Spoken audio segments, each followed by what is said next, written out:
Hello जी, क्या हाल चाल।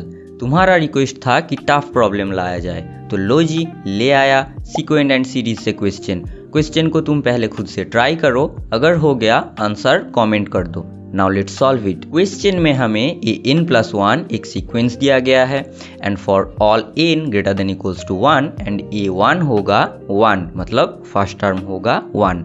Now हमें निकालना है a100 क्या होगा and limit n tends to infinity an+1 over factorial n क्या होगा। सॉल्व करने के लिए जो गिवन सीक्वेंस दिया है उसको हम पहले लिख लेंगे एंड यहाँ से राइट हैंड साइड में जो समेशन वाला टर्म दिया है उसको हम एक अलग सीक्वेंस पकड़ लेंगे Sn, तो यहाँ से an+1 हो जाएगा ये।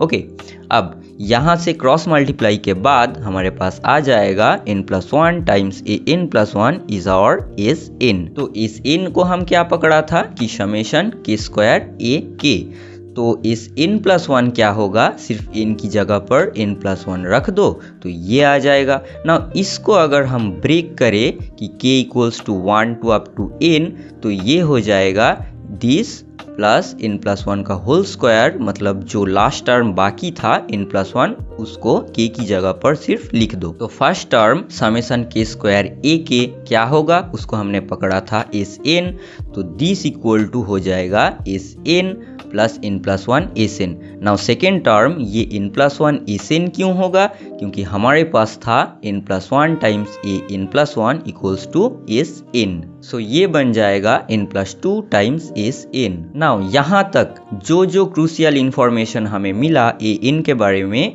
वो है कि फर्स्ट इस n+1 equals to n+2 times Sn मिला, इसको आप इक्वेशन 1 नाम दे दो। एंड पहले हमारे पास था Sn equals to n+1 times an+1।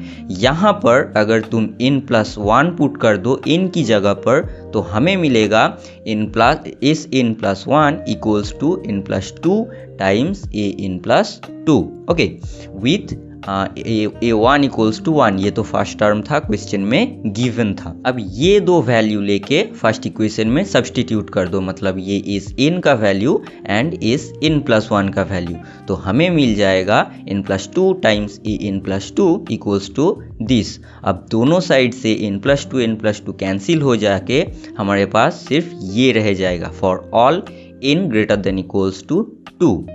तो यहाँ से अगर तुम n की जगह पर n-1 पुट कर दोगे तो हमें क्या मिलेगा कि an+1 equals to n times an।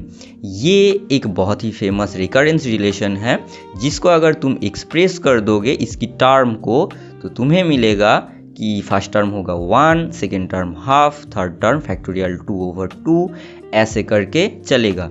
तो यहाँ से हम क्या नोटिस कर सकते हैं कि n+1 होगा फैक्टोरियल n/2, इसी पैटर्न में चल रहा है ना, क्योंकि अगर तुम यहाँ पर n इक्वल्स टू 6 पुट कर दो तो a7 क्या मिल जाएगा, फैक्टोरियल 6/2, जो कि 7th टर्म है, मीन्स a7।